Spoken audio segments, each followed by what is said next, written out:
Our second runner-up is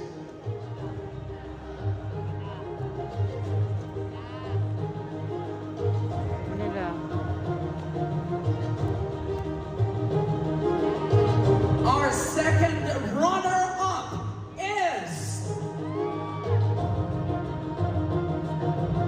from Manila, Julian Concepcion.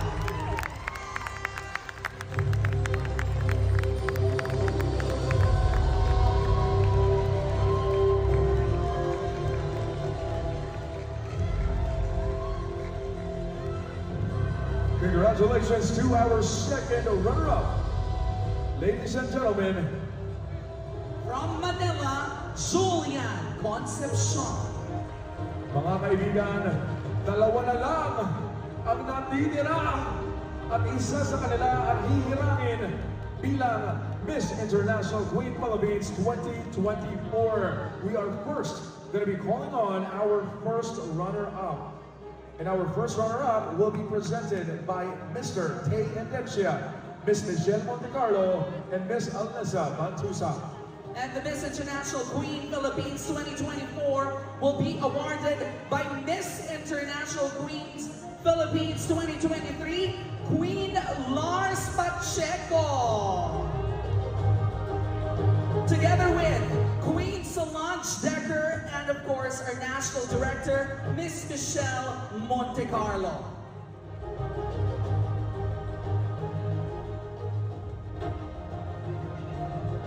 Ladies and gentlemen, two queens, one crown. Kanino mapupunta ang corona tonight? Parinig ng inyong mga bababaw! Will it be Davao Oriental Nina Marie Similatan? Or will it be Laguna Sofia Argamel?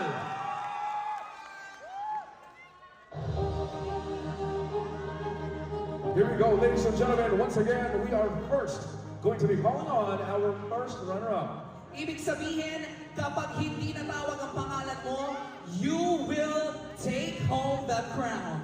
That is right. Okay? Ladies and gentlemen, our first runner-up is... Congratulations. You have made all of us proud. Davao Oriental Nia Marie Sinilaban! Ibig sabihin, Miss Laguna Sofia Arcangel is our Miss International Queen Philippines 2024!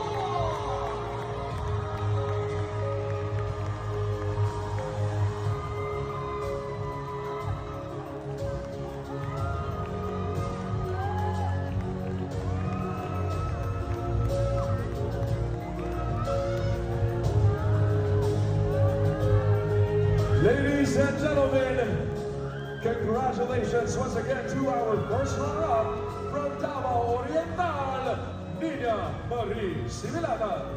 And our new queen from Laguna, Sofia Arcangel. She is our Miss International Queen Philippines 2024.